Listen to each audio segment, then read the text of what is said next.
Hi, this is Farmhouse Garland that I made, and I made it from an old curtain that was given to me over 23 years ago by my children's great-grandmother, and I really liked the color green, and I thought it would be a great ribbon, so make great garland. So I cut 4-inch strips of the fabric, and then I sprayed it with the starch to give a little bit of stiffness to it, especially while I worked with it on the machine.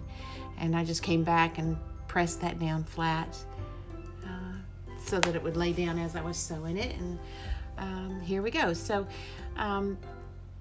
as I place it on the machine, I'm going to keep the fabric at the very end of that foot because I want to be close to that edge, because it's just a real simple garland, but I like the cream, and I chose the red thread for Christmas, but I thought it would really stand out on that fabric.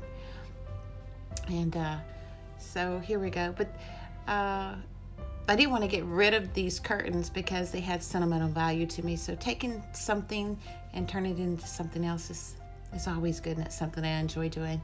Showing you a close-up of the stitch here.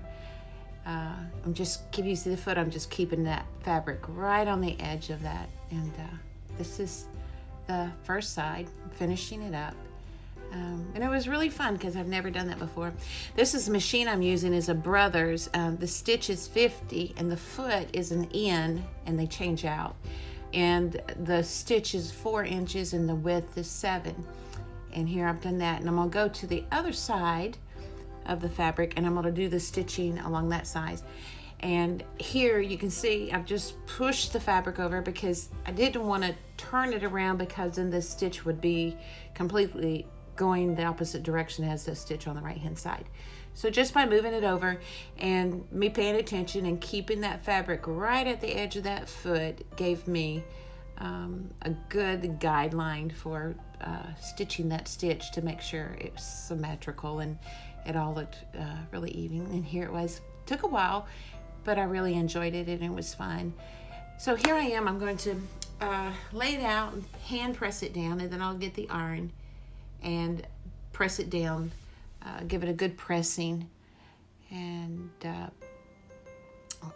because I want it to be really smooth when I put it on the tree. And as I finish that, I'll go along the sides and I will start pulling out those loose threads that are dangling there. I really want to get a fray edge along this ribbon because I think that's really pretty, and I think it adds to that country farmhouse look. And so I've pulled out a couple threads, but I really want to pull out some more, and I'll have to go to the other side and do the other side as well. And here's the finished product of pulling out all the threads I wanted out, and here it's on the tree. And I think it turned out really pretty. It was my first time making garland out of fabric. And on the ends, I just cut a V in it, upside down V, to give it that ribbon look. And when the lights are off, these lights are beautiful, shining through that ribbon. So I hope you like it. Thank you.